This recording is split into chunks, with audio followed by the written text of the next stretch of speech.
देखो आप। नहीं नहीं हमें नहीं चाहिए। अरे भाई साहब एक ले लो ना, सुबह से ना बौनी तक नहीं हुई है जी मेरी। देखो तो सही कितने सोने कपड़े हैं। तो ये बच्चों के कपड़े बेच रही, देखो कुछ चाहिए तो तुम्हें। ये ना मेरे पास बच्चों के कपड़े हैं जी, एक से एक वैरायटी है। देखो ये तो गुड़िया पे बहुत ही फबेगा जी, कितनी प्यारी बच्ची है। और प्राइस क्या है? अरे आप प्राइस की टेंशन ना लो जी, एक काम करो आस पड़ोस वालों को भी बुला लो, ज्यादा लोग लेंगे ना तो दाम कम कर देना है मैंने।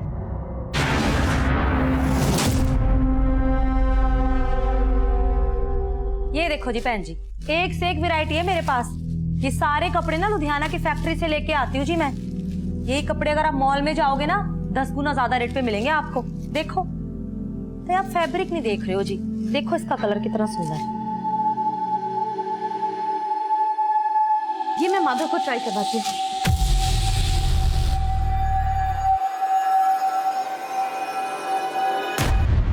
बेटा मैं रोटी और ला रहा हूँ। अरे परमिला भाभी, आपने तो पूरा मार्केट लगा दिया आज। अरे बहन जी तुसी भी देखो ना कितने सोने सोने पीस है, ये देखो। हाँ।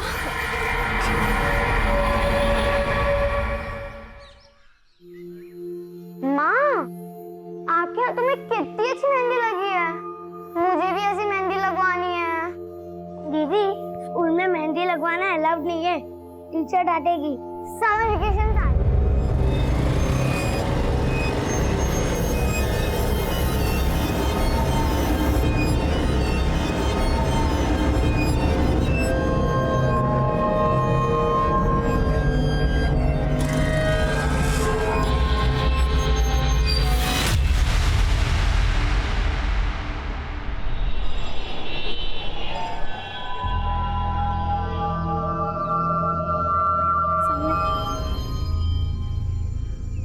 अरे कहाँ जा रहे हो? तुम पागल हो क्या? ये किसका बच्चा उठा लाए? इसमें किसी का बच्चा नहीं है, देख देख खाली है। खाली है तो फिर हमारे किस काम का? वहाँ भी तो बेकार ही पड़ा था, कम से कम हमारे किसके तो काम आएगा।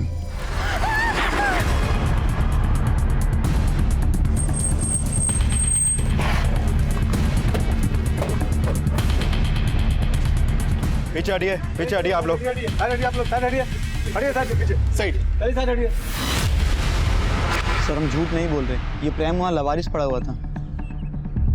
सोने सर, दोनों का फोन नंबर और एड्रेस लो। सर लाश का सर गायब है।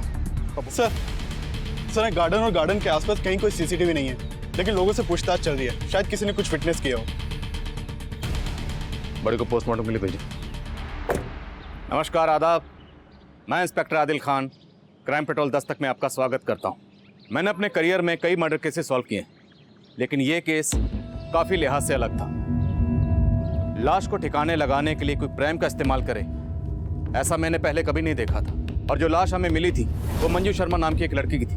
लाश को 22 टुकड़ों में काटा गया था और लाश का सर गायब था, लेकिन 3 महीने बाद भी हम उसकी पहचान पता नहीं कर पाए थे। अब ये केस बैकलॉग में चला गया, लेकिन 3 महीने बाद फिर से वही माहौल बना जिसने हम सबको हिला के रख दिया।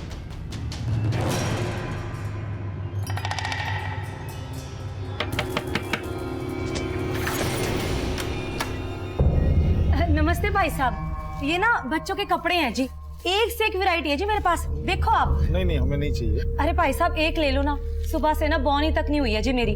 देखो तो सही कितने सोने कपड़े हैं। तो ये बच्चों के कपड़े बेच रही, देखो कुछ चाहिए तो तुम्हें। ये ना मेरे पास बच्चों के कपड़े हैं जी, एक से एक वैरायटी है। देखो ये तो गुड़िया पे बहुत ही फबेगा जी, कितनी प्यारी बच्ची है। और प्राइस क्या है? अरे आप प्राइस की टेंशन ना लो जी, एक काम करो आस पड़ोस वालों को भी बुला लो, ज्यादा लोग लेंगे ना तो दाम कम कर देना है मैंने।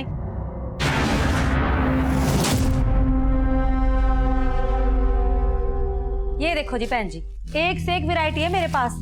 ये सारे कपड़े ना लुधियाना की फैक्ट्री से लेके आती हूँ जी मैं। यही कपड़े अगर आप मॉल में जाओगे ना 10 गुना ज्यादा रेट पे मिलेंगे आपको। देखो तो आप फैब्रिक नहीं देख रहे हो जी, देखो इसका कलर कितना सुंदर है। ये मैं माधव को ट्राई करवाती हूँ।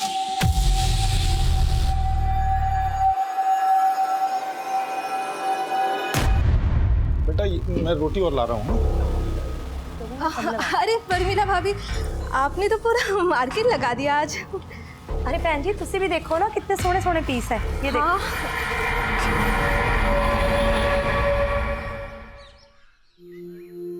माँ आख्या तुम्हें कितनी अच्छी मेहंदी लगी है, मुझे भी ऐसी मेहंदी लगवानी है। दीदी स्कूल में मेहंदी लगवाना अलाउड नहीं है, टीचर डांटेगी। समर वेकेशन आ रही है तो मैं मेहंदी तो लगवा ही सकती हूँ, क्यों मम्मी? बिल्कुल बेटा, चलो आप जल्दी करो। माधव जल्दी, लेट हो रहे हैं स्कूल के लिए। चाबी ले ली तुमने? मैं भी ऑफिस जा रहा हूँ। हाँ ले ली, चलो जल्दी चलो, स्कूल के लिए लेट हो रहे हैं। आओ जल्दी आओ। चलो माँ।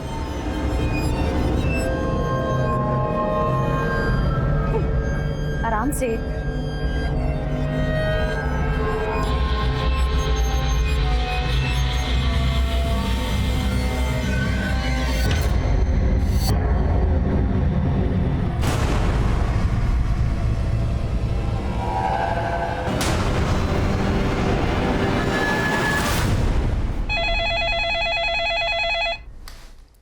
हेलो,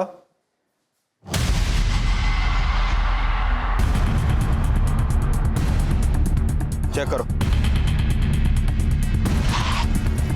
सर, वो लावारिस बैग पड़ा देखा तो यहाँ के लोगों ने कंट्रोल रूम में फोन किया। हमने चेक किया तो देखा ये बैग लाश के टुकड़ों से भरा पड़ा है। सर ये देखिए, हाथों में मेहंदी लगी है, पक्का ये लाश किसी औरत की है। लेकिन सर इसका सर गायब है। 3 महीने पहले हमें प्राइम में जिस औरत की कटी हुई लाश मिली थी उसका भी सर गायब था। सर मॉडस ऑपरेंडी सेम है, लेकिन हम उस औरत की पहचान पता नहीं कर पाए थे। और यहाँ भी क्रिमिनल ने इस औरत की पहचान पता करने का कोई क्लू नहीं छोड़ा।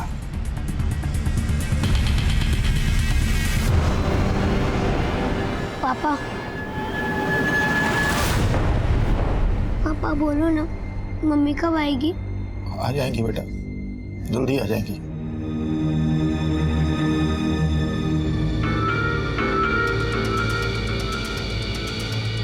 सर बॉडी को कई टुकड़ों में काटा गया है और सिर भी गायब है। सर 3 महीने पहले जो लाश हमें प्रेम में मिली थी उसको भी कई टुकड़ों में काटा गया था। उस बॉडी का और इस बॉडी का काटने का पैटर्न बिल्कुल सेम है। किसी छोटे हथियार से धीरे धीरे रेत कर काटा गया है। यानी इस औरत का किलर और उस औरत का किलर एक ही हो सकता है जिसकी लाश हमें 3 महीने पहले मिली थी।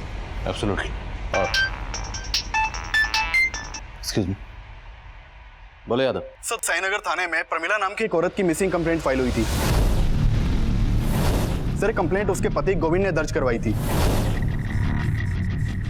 इस गोविंद को बॉडी की शिनाख्त के लिए बुलाओ। Okay sir.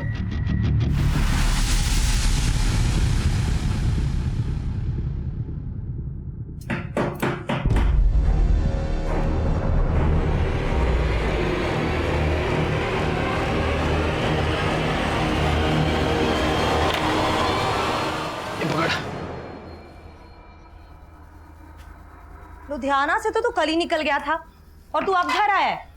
कहाँ पर था इतनी देर से? था कुछ काम। क्या काम था? साला इतनी दूर तो टेम्पो चला के आया और ऊपर से तो सवाल जवाब शुरू कर रही है। फिर चाय बना दे, बहुत थक गया हूं मैं। एक दरवाजे से दूसरे दरवाजे जा जाके ना मैं भी बहुत थक जाती हूँ। जानता हूँ, पर एक चाय तो बना दे। रुक, तू ना ये सब्जी काट दे। खाना खाना है ना तो मदद करनी पड़ेगी मेरी।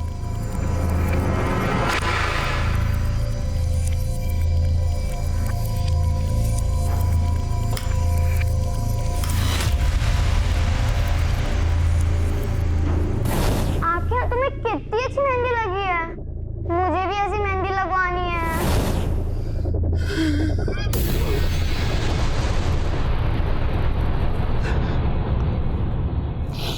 कल आखिरी बार मेरी प्रमिला से फोन पे बात हुई सर। गोविंद, आज आप फिर टिफिन ले जाना भूल गए? हाँ जानता हूँ, डोंट वरी, कुछ खा लूंगा बाहर में। वैसे बनाया क्या तुमने? मटर पनीर। लेकिन आप क्यों पूछ रहे हैं? आप तो वैसे भी बाहर खाने वाले हैं। अरे तो रात को घर पे आके खा सकता हूँ ना। अच्छा गोविंद, वो बच्चों के स्कूल से आने का टाइम हो गया है तो मैं फोन रखती हूँ, उन्हें लेने जाना है। सर फिर मुझे पता चला कि प्रमिला बच्चों को लेने पहुंची नहीं थी। बच्चे वहां वेट करते रहे, फिर किसी पड़ोसी ने देखा तो वो बच्चों को लेके घर आए। वो घर आए तो देखा कि वहां ताला लगा हुआ है। अंदर तो मम्मी दिख ही नहीं रही है आंटी। फोन की बेल तो जा रही है। आंटी फोन की आवाज तो अंदर से आ रही है। तो परमिला फोन अंदर रख के कहाँ चली गई? एक काम करते हैं, प्रमिला के हस्बैंड को फोन करके उसे इन्फॉर्म करते हैं। फिर मैं घर आया, कुछ समझ नहीं आ रहा था सर। प्रमिला अचानक से देखिए, जैसा आपने बताया कि आपकी पत्नी प्रमिला ने फोन करके आपको ये कहा कि वो बच्चों को स्कूल बस से पिक करने जा रही है, लेकिन अगर वो वहां नहीं गई तो और कहाँ जा सकती हैं? सर उसने फोन पे तो यही बोला था कि वो बच्चों को लेने जा रही, और वो अपना फोन घर पे क्यों छोड़ के गई? सर हो सकता है उसे लगा हो कि बच्चों को लेके वापस आना, तो छोड़ दिया। देखिए, अगर ऐसा है तो आपकी पत्नी के साथ जो भी हुआ है वो आपके घर से लेके उस रास्ते के बीच में ही हुआ है जहाँ पर स्कूल बस आपके बच्चों को ड्रॉप करती है। आपके बच्चे कहाँ?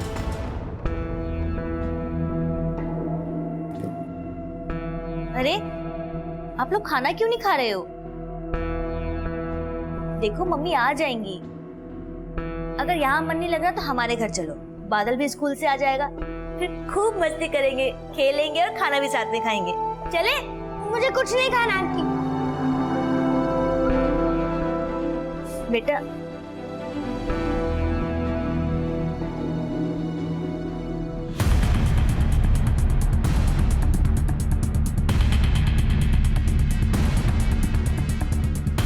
सर, मैंने उस दिन दोपहर को प्रमिला को देखा था, वो कहीं बाहर जा रही थी।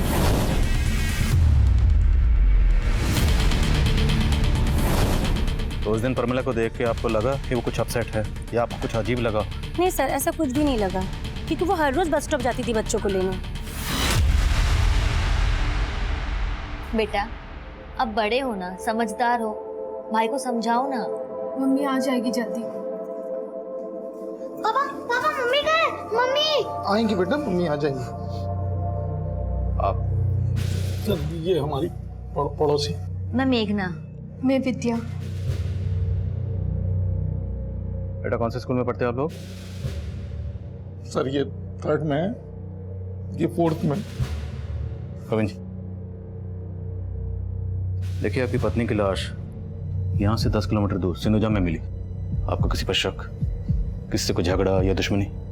नहीं सर, ऐसा तो कुछ समझ नहीं आ रहा। प्रमिला जी वर्किंग थी या हाउसवाइफ? सर थी तो हाउसवाइफ, लेकिन साथ साथ में शेरूल की मेंबरशिप ले रखी थी। शेरूल मतलब? शेरूल एंटरप्राइजेस। सर ब्यूटी प्रोडक्ट बनाते हैं ये लोग। तो प्रमिला आसपास पड़ोस में और रिलेशन में ये प्रोडक्ट बेचती थी।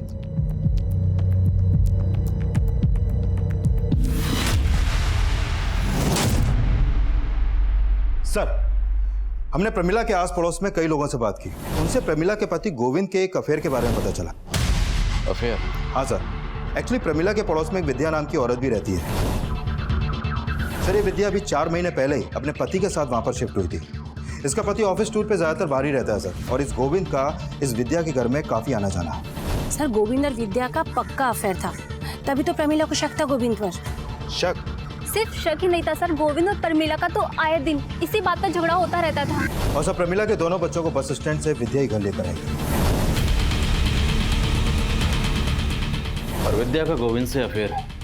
तो गोविंद ने हमें ये बताया था कि प्रमिला ने सिर्फ फोन पर यह कहा था कि वो बच्चों को स्कूल बस से लेने जा रही, लेकिन हो सकता है कि प्रमिला ने गोविंद को ऐसा कुछ कहा ही ना, बल्कि इस गोविंद ने खुद प्रमिला को कहीं बुलाया और उसका कत्ल कर दिया। बुलाओ इन दोनों। Okay sir.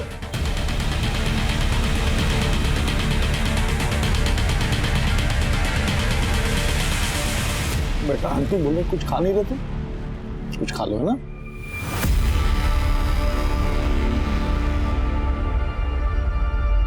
गोविंद जी आपको हमारे साथ थाने चलना होगा, और विद्या जी आपको भी। मुझे क्यों? थाने चलिए, बताते हैं। मेघना जी बच्चों का ख्याल रखना।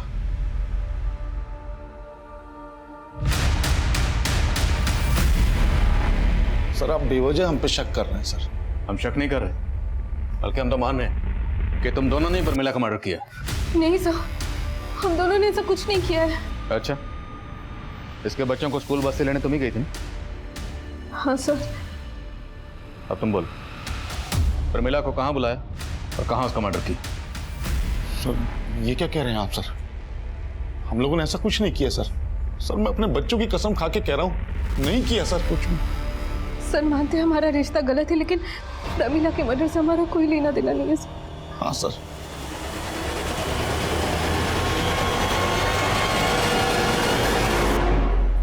इस बार बिल्कुल रद्दी माल लेकर आया तो लुधियाना से, कोई माल खरीदने को तैयार नहीं हो रहा। ऐसा करेगा ना तो धंधा चौपट हो जाना है अपना। हाँ, घूर क्या रहा है, मारेगा मुझे? आराम से। आजकल ना बहुत गुस्सा आने लग गया तुझे। ठीक से रख सामान, काम में दिमाग लगता नहीं है तेरा बस।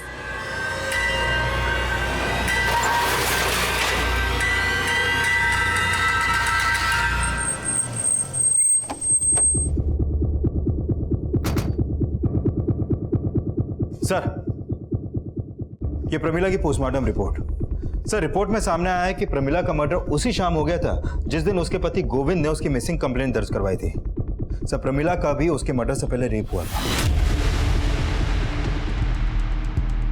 3 महीने पहले हमें जिस औरत की लाश मिली उसका भी पहले रेप हुआ, फिर मर्डर हुआ। यस सर, काफी कुछ सिमिलर है। काफी कुछ सिमिलर है तो रेपिस्ट का डीएनए भी सिमिलर हो।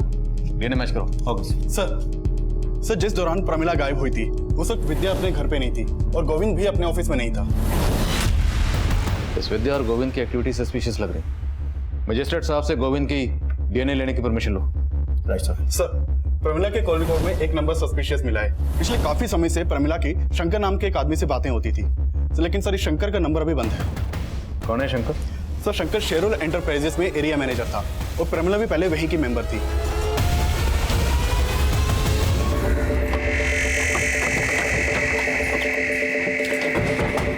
यस सर, शंकर पहले हमारी कंपनी में था। उसी ने प्रमिला को हमारी कंपनी में इंट्रोड्यूस किया था, पर सर बाद में प्रमिला ने उसकी कंप्लेंट दी। सर, कैसी कंप्लेंट? शेरोल एंटरप्राइजेस का जो प्रोडक्ट इस बार मेरे बनाए हुए मेंबर्स को अलॉट हुआ है वो नकली है। ये आपसे किसने कहा? अरे किसने कहा मतलब, मैंने खुद चेक किया है। देखिए मैम, आप इधर आइए। मुझे कहीं आने की जरूरत नहीं है, आप मेरी बात सुनिए। शेरोल एंटरप्राइजेस का टैग उस प्रोडक्ट पे है लेकिन प्रोडक्ट नकली है। देखिए मैम, आप आराम से बात कीजिए, मैं आपको। प्रमिला की कंप्लेंट जायज़ थी सर। हमने इंक्वायरी की तो पता चला कि सिर्फ प्रमिला नहीं, ऐसी कई और औरतों को भी चीट कर रहा था। सर, एक्चुअली शंकर थोड़ा सा कैरेक्टरलेस था। थोड़ा सा मतलब? Actually he is a womaniser. हमारे ऑफिस में काम करने वाली और भी कई फीमेल एम्प्लॉयज़ ने उसकी कंप्लेंट की। हमारी कंपनी की रेपुटेशन का सवाल था तो हमें उसे जॉब से निकालना पड़ा। आपने शंकर को जॉब से कब निकाला? यही कोई 15-20 दिन पहले। उसका फोन बंद है, उसका एड्रेस तो होगा आपके पास?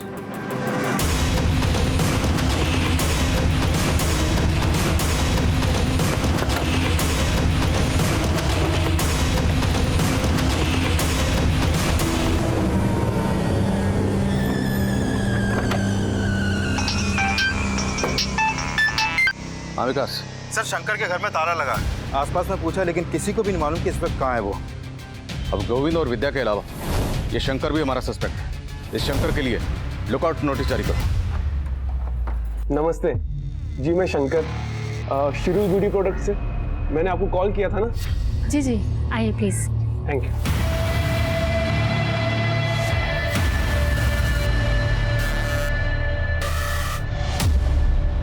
चाय कॉफी कुछ? नहीं, शुक्रिया। आप आइए ना, बैठिए। 2 मिनट में मैं आपको स्कीम समझा दूंगा। आइए, पहले ना आप मेरी स्कीम सुन लीजिए। और बस थोड़ी सी इन्वेस्टमेंट है और आप घर बैठे बहुत पैसे कमा सकती है। पर कैसे? बहुत ही सिंपल है मैम। जैसे ही आप हमारी कंपनी की मेंबरशिप लेंगी तो आपको एक ऐसी प्रोडक्ट किट दी जाएगी और आप अपनी ही तरह बाकी लोगों को भी ये प्रोडक्ट बेच के अच्छे पैसे कमा सकोगी। और हाँ मैम, हमारे कंपनी से आपको अच्छे बेनिफिट्स भी मिलेंगे और अच्छी मार्जिन भी मिलेगी।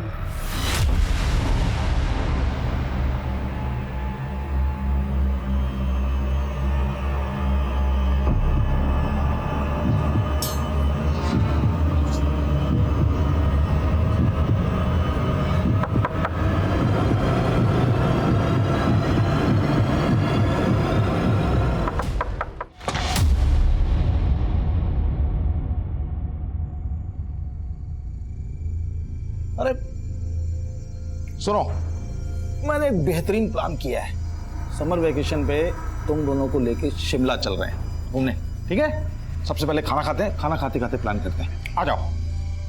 पर पापा, मम्मी तो है ही नहीं, वो कब आएंगे? मम्मी आ जाएंगी बेटा, उससे पहले आ जाएंगी ना। झूठ बोल रहे हो आप, अब वो नहीं आएंगी क्योंकि आपने उनको मार डाला है। क्या बोल रही हो तुम?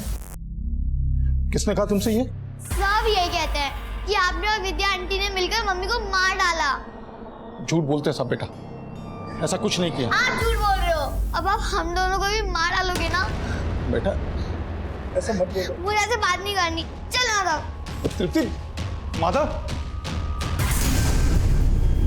बेटा, तृप्ति, बेटा, बेटा दरवाजा खोलो तृप्ति। माधव,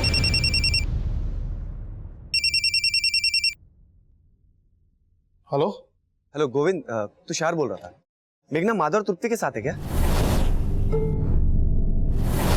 नहीं तो यहाँ तो नहीं है मेघना। पता नहीं कहाँ चली गई। उसकी शॉप भी बंद है, फोन भी नहीं लग रहा उसका। गोविंद, मैं माधव को थोड़ी देर तुम्हारे यहाँ छोड़ दूं क्या? मैं उसकी मम्मी को ढूंढ लूंगा जब तक। हाँ छोड़ दो।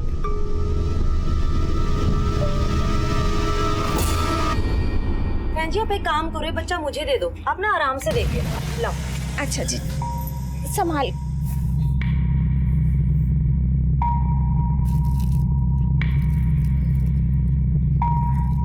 डिजाइन कुछ खास नहीं है। आपके पास कोई और कलेक्शन है? जी कलेक्शन तो बहुत है मेरे पास, लेकिन वो क्या है ना, जल्दबाजी में मैं लेके नहीं आ पाई। आप ना एक काम करो, आप ना मेरे गोदाम में आ जाओ, वहाँ ना आपको बहुत सारी वैरायटी देखने को मिलेगी जी। पर बहन जी आपका गोडाउन कहाँ है? आप एक काम करो, पेन और पेपर ले आओ, मैं गोडाउन का एड्रेस लिख के दे देती हूँ आपको। अभी लाई। हाँ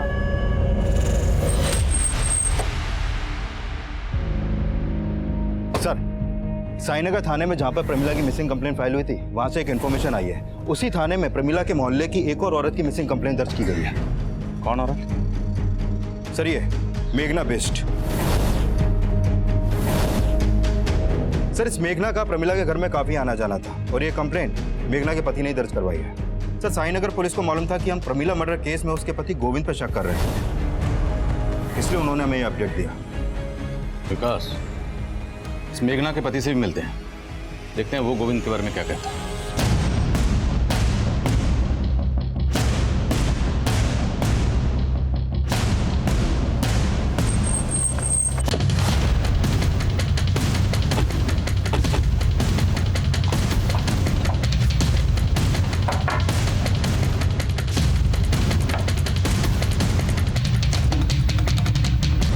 सर साईनगर थाने की पुलिस भी मुझसे विद्या और गोविंद के बारे में पूछ रही थी, क्योंकि उनको डाउट था कि प्रमिला के मर्डर में उन दोनों का हाथ हो सकता है। लेकिन मेरी बीवी को लगता था कि प्रमिला के मर्डर में गोविंद और विद्या नहीं हो सकते। आपकी बीवी मेघना के गायब होने के पीछे किसका हाथ हो सकता है? सर मुझे कुछ समझ में नहीं आ रहा। वो तो एक मामूली सी टेलरिंग शॉप चलाती थी, हमारी तो इतनी इनकम भी नहीं। ये शेरुल की ब्यूटी प्रोडक्ट्स आपके हैं? प्रमिला ने एक दिन अचानक मेघना को शेरुल ब्यूटी प्रोडक्ट की मेंबरशिप दिलवाई थी। मेघना मेंबर कब बनी? प्रमिला के मर्डर से कुछ दिन पहले ही प्रमिला ने उसे अपने बॉस से मिलवाया था। शंकर से? शायद, लेकिन फिर पता चला कि उनकी किट में सारे प्रोडक्ट फेक है। प्रमिला ने कहा था कि मेघना को अपने बॉस से सारे पैसे वापस दिलवा देगी, लेकिन प्रमिला हमें पैसे दिलवाती उससे पहले उसकी डेथ हो गई। मुझे लगा कि मेघना शंकर से मिलने उसके ऑफिस गई होगी, लेकिन मैंने जब वहां जाके पता किया तो पता चला कि शंकर को तो कुछ दिन पहले ही ऑफिस से निकाल दिया गया था और मेघना तो कभी ऑफिस गई नहीं थी। सर हम मानते हैं कि प्रमिला के साथ मेघना को भी शंकर ने चीट किया होगा, पर सर मेघना यहाँ कभी नहीं आई। और सर हम तो आपको पहले ही बता चुके हैं कि शंकर को हमने जॉब से निकाल दिया था। सर पहले प्रमिला का मर्डर और अब मेघना गायब, और इन दोनों का कनेक्शन इस शेरुल एंटरप्राइजेस से ही जुड़ा हुआ है। सर कहीं ऐसा तो नहीं कि प्रमिला की तरह इस मेघना को भी शंकर ने गायब किया हो? शंकर के घर पे ताला लगा हुआ है और उसका फोन बंद है। ये मेघना शंकर के टच में आई कैसे? मेघना के कॉल रिकॉर्ड निकलो, हो सकता है उसमें शंकर का कोई दूसरा नंबर। मंजू तब तक हमारे लिए एक अनजान लाश थी, और प्रमिला मर्डर केस का मंजू के केस से कोई ताल्लुक था या नहीं, ये तब हम श्योर नहीं थे। और प्रमिला मर्डर केस में हमें उसके हस्बैंड गोविंद का मोटिव नजर आ रहा था, और शंकर भी प्राइम सस्पेक्ट बन के सामने आया था। और अब मेघना मिसिंग केस भी मेघना मर्डर केस में तब्दील होने वाला था।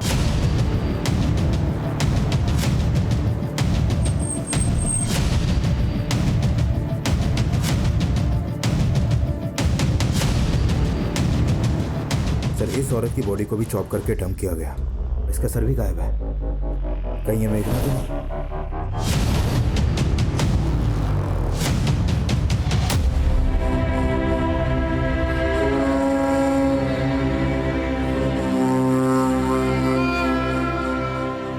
तीनों मर्डर्स मर्डर्स में मॉडस ऑपरेंडी सेम है, तो कातिल भी सेम ही होगा। प्रमिला और मेघना के मर्डर्स में ये शंकर कॉमन, तो पूरे चांसेस हैं कि जिस औरत की लाश हमें 3 महीने पहले भी इस प्राइम में मिली थी, उसका कातिल भी यही शंकर होगा। सर शंकर का नेटिव एड्रेस कानपुर का है, वहाँ इसके पेरेंट्स रहते हैं, लेकिन ये काफी टाइम से कानपुर गए नहीं। लेकिन कानपुर पुलिस की इसके पेरेंट्स पे नजर है।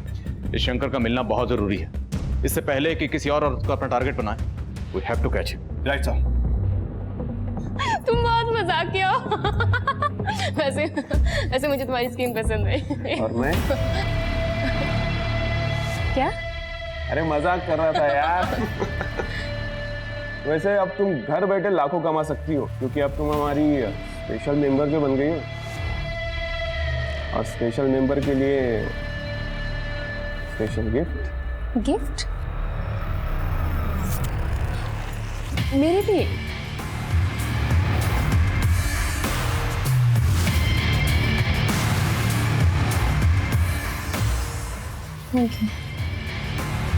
सर इस मेघना के कॉल रिकॉर्ड में ऐसा कोई नंबर नहीं मिला जो शंकर से कनेक्टेड हो।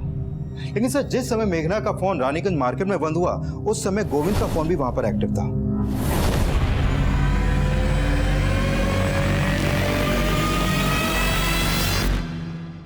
दीदी, पापा झूठ नहीं बोल रहे, वो हमसे बहुत प्यार करते हैं और अब बिना वजह।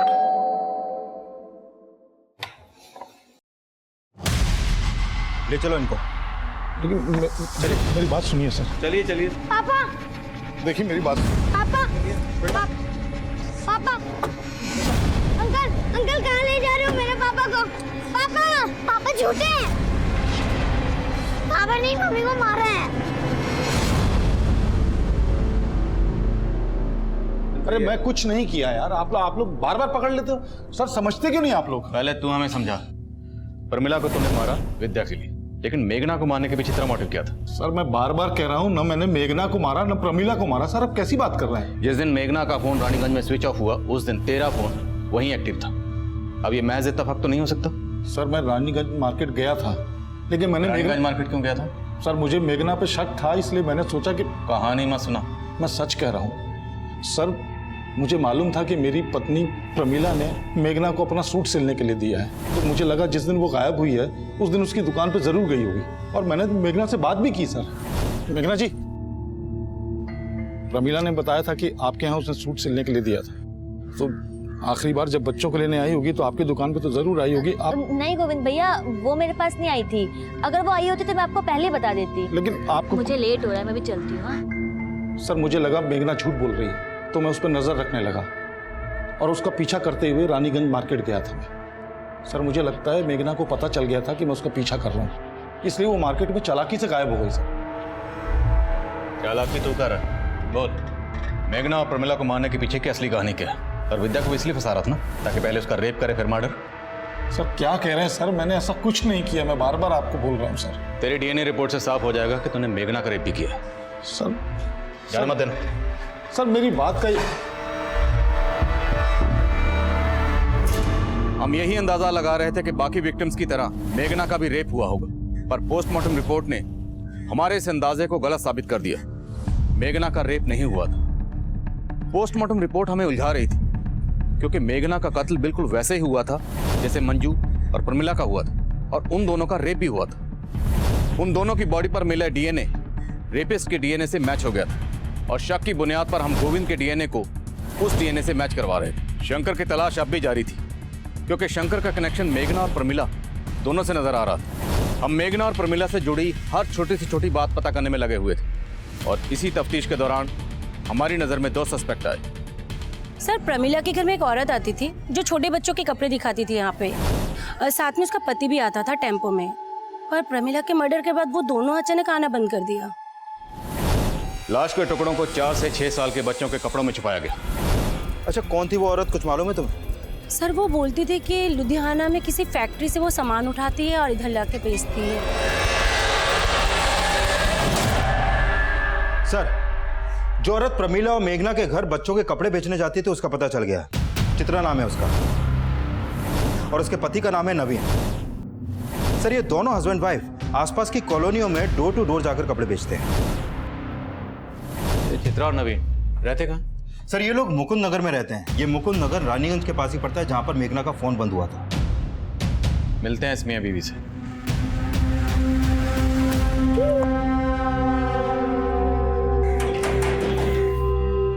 जी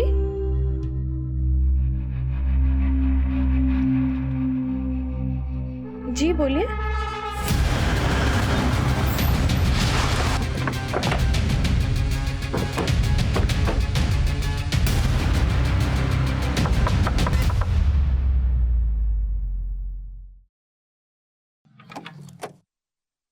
चित्रा जी चेक करो सब्जेक्ट। अरे कोई भी गाना सर, छोड़ना है ये सब आप कोई लोग ना क्या कोई कर रहे जरूर हैं? मिलेगा। चेक कर, अरे मेरे घर में इस तरीके से छानबीन क्यों कर रहे हैं सर? अभी पता चलेगा। सुना तो डोर टू डोर जाकर डिलीवरी नहीं करती, कस्टमर को अपने डोर तक भी बुलाती। कितनी औरतों को बुलाया अभी तक? सर ये आप क्या कह रहे हैं? मुझे कुछ समझ में नहीं आ रहा है। सब समझ में आ जाएगा। ये कपड़े तो नहीं बेचे हैं? नहीं सर, ये कपड़े मैंने किसी को नहीं बेचे जी। अच्छा, तब तो तू इस आदमी को भी नहीं जानती होगी। नहीं सर, मैं इस आदमी को भी नहीं जानती। तेरा पति कहाँ है? जी वो तो लुधियाना गया हुआ है। झूठ बोलती है? मैडम जी मैं झूठ नहीं बोल रही हूँ, सच बोल रही तेरे हूँ। पति का फोन नंबर और टेम्पो का नंबर बोल। ठीक है सर जी। सर, चित्रा के पति नवीन का नंबर अभी रानीगंज में एक्टिव है। और उसकी बीवी बोली थी वो लुधियाना गया। उसके फोन की एग्जैक्ट लोकेशन ट्रैक करने के लिए कहो और बोलो तुरंत मेरे फोन पे भेजें। सर,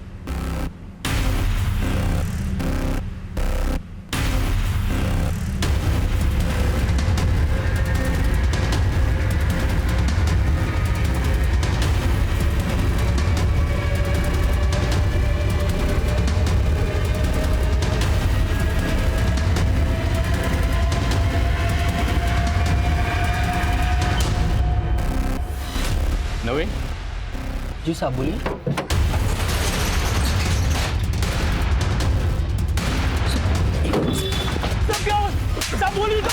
सर देखिए, ये देखिए सर।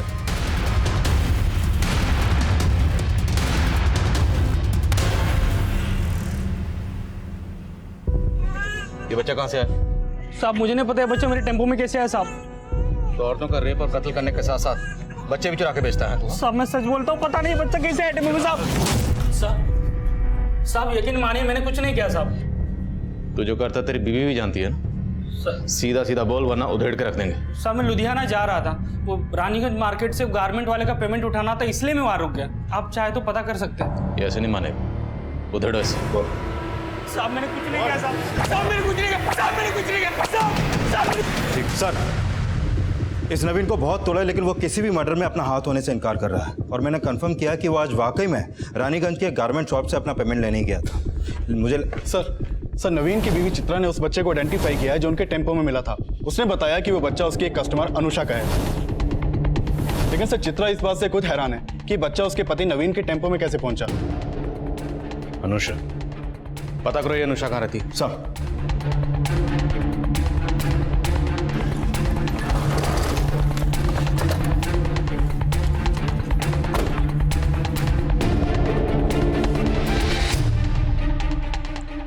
सर अनुषा विधवा है, यहाँ अपने बच्चे के साथ अकेली रहती है।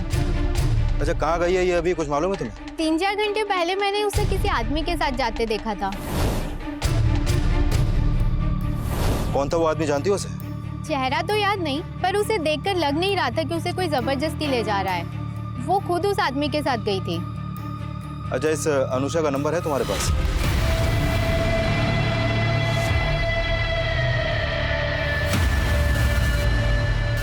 सर अनुषा का फोन भी रानीगंज मार्केट में बंद हुआ था। रानीगंज, और रानीगंज से हमने नवीन को पकड़ा था बच्चे के साथ। सर ये नवीन अभी भी कुछ नहीं उगल रहा है और मैंने कंफर्म किया कि ये अनुषा के घर के बाहर देखा ही नहीं गया है। सर हो सकता है ये अनुषा किसी और के साथ मार्केट गई हो। शंकर, हो सकता है ये नवीन शंकर को जानता और अनुषा का बच्चा शंकर ने नवीन को दिया। साहब मैं शंकर को नहीं जानता, पता नहीं वो बच्चा मेरे टेम्पो में कैसे आया।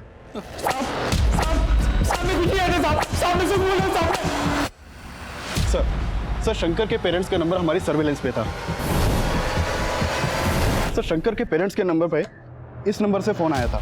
जब इस नंबर के बारे में पता किया तो पता चला कि ये शंकर का ही दूसरा नंबर है जो आगरा के एड्रेस पर रजिस्टर्ड है। सर ये नंबर को ट्रेस कर लिया गया है, इस वक्त लखनऊ में एक्टिव है।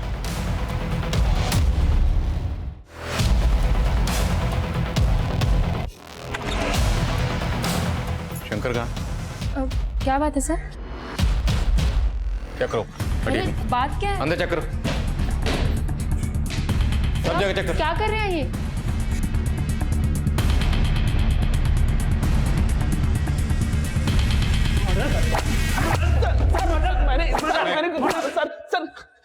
सर मैं मानता हूँ कि मैंने कई औरतों को चीट किया है और प्रमिला जैसी कई औरतों को मुझसे प्रॉब्लम भी थी सर, लेकिन मैंने मर्डर नहीं किया सर। तो फिर इतने दिनों से गायब क्यों था? सर मैंने फ्रॉड किया था इसलिए गायब हो गया था। ये ऐसे नहीं मानेगा, प्लीज कंटिन्यू। बोल।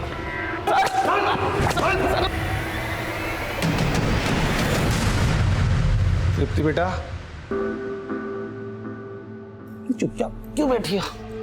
पापा ने आज तुम्हारे लिए सरप्राइज प्लान किया है। तुम चाहती थी ना कि तुम भी मम्मी की तरह मेहंदी लगाओ। देखो क्या लाया हूं तुम्हारे लिए, ये देखो।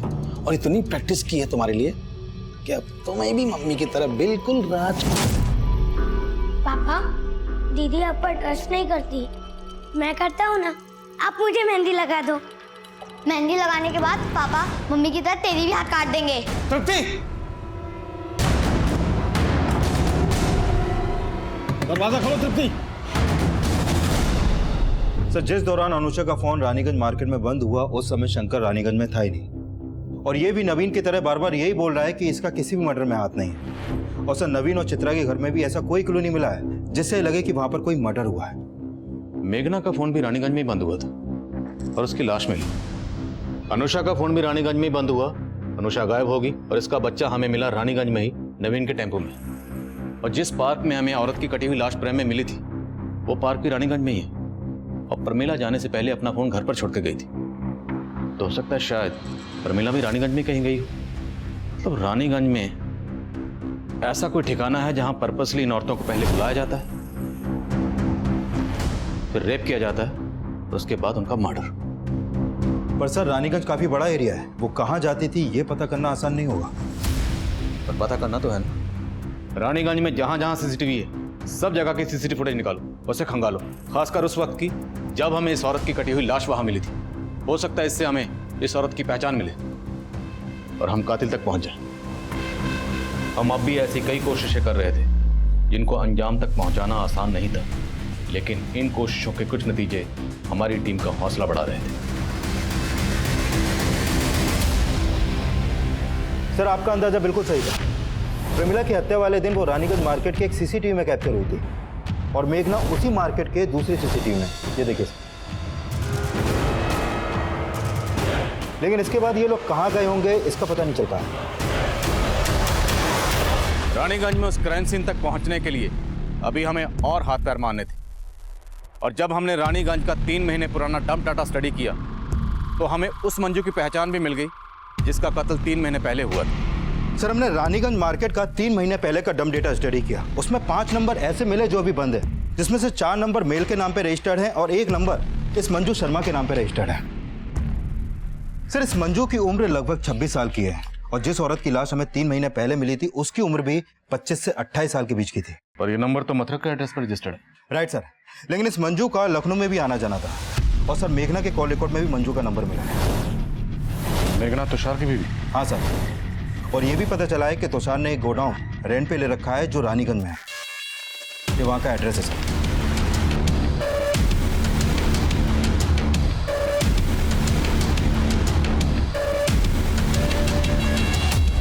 साला सारा कसूर मेरी खोपड़ी का है। सेक्स के सिवाय मुझे कुछ दिखता ही नहीं। बागपत में इसी आदत ने 2 औरतों को मरवा दिया था मुझसे। मेघना को मुझ पे शक होने लगा तो मैंने उसे ऐसा घुमाया कि वो मुझ पे विश्वास करने लगी और मेरे साथ यहाँ लखनऊ शिफ्ट हो गई। यहाँ आकर उसने सिलाई की दुकान खोली और रानीगंज में गोडाउन भी ले लिया। मंजू मेघना की कज़न थी और जब मंजू यहाँ से मथुरा वापस लौट रही थी तो वो मेरा पहला टारगेट बना। आओ बैठो, मैं छोड़ दूँ। मुझे सिर्फ 2 मिनट का काम है, फिर मैं तुम्हें बस स्टॉप पे छोड़ दूंगा। ठीक है। एक काम करो ना, तुम भी अंदर ही आ जाओ। उस दिन मैं पार्क के पीछे वाले तालाब में मंजू की लाश को फेंकने जा रहा, लेकिन पार्क में एंटी रोमियो स्क्वाड का छापा पड़ा था, इसीलिए मैं डर के प्रेम पार्क में छोड़ के चला गया था। और फिर मंजू के बाद प्रमिला? तुषार भैया, मेघना? प्रमिला, मेघना तो रानीगंज गई है। रानीगंज? रानीगंज में हमारा एक गोडाउन है, तुम्हारा सूट भी शायद वहीं सिल के रखा हो। मैं आपको एड्रेस दे देता हूँ।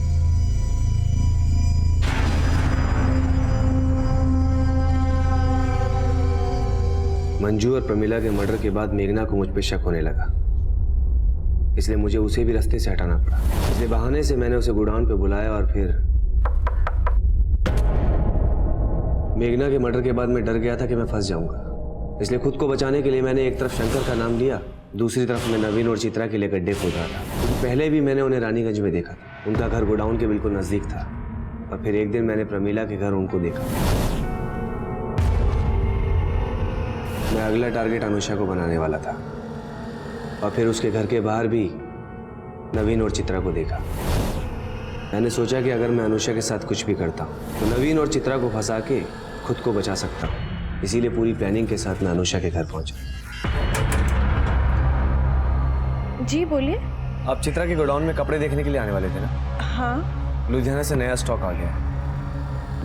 मैं अनुषा को बहाने से गोडाउन में ले गया। मैं उसकी बॉडी को ठिकाने लगा था, उससे पहले ही तुषार एक के बाद एक जुर्म किए जा रहा था। और हैरान करने वाली बात यह थी कि तुषार की पत्नी मेघना को अपने पति के इन जुर्मों की हर मोड़ पर दस्तक मिल रही थी, लेकिन उसने इस दस्तक को नजरअंदाज किया। उसकी कजन मंजू पिछले 3 महीने से गायब थी, और उसे यह भी अंदाजा था कि हो सकता है मंजू का कत्ल उसके पति तुषार ने किया, लेकिन फिर भी उसने इस बारे में पुलिस को कुछ नहीं कहा, जिसका नतीजा ये निकला कि मंजू और प्रमिला के कत्ल के बाद तुषार का वो घिनौना राज मेघना के कत्ल की दस्तक बन गया। अनुषा ने एक अजनबी की बात पे भरोसा किया, वो उस जुर्म की दस्तक को महसूस ही नहीं कर पाई, और नतीजा ये हुआ कि उसका बच्चा अनाथ हो गया। कोई भी जुर्म होने से पहले दस्तक जरूर देता है। इस दस्तक को सुनिए और किसी भी जुर्म को होने से पहले उसे रोकिए। अब मैं आदिल खान आपसे इजाजत लेता हूँ। आपसे फिर मुलाकात होगी एक नए केस के साथ। तब तक देखते रहिए क्राइम पेट्रोल दस्तक। मकसद बताना नहीं, बचाना है।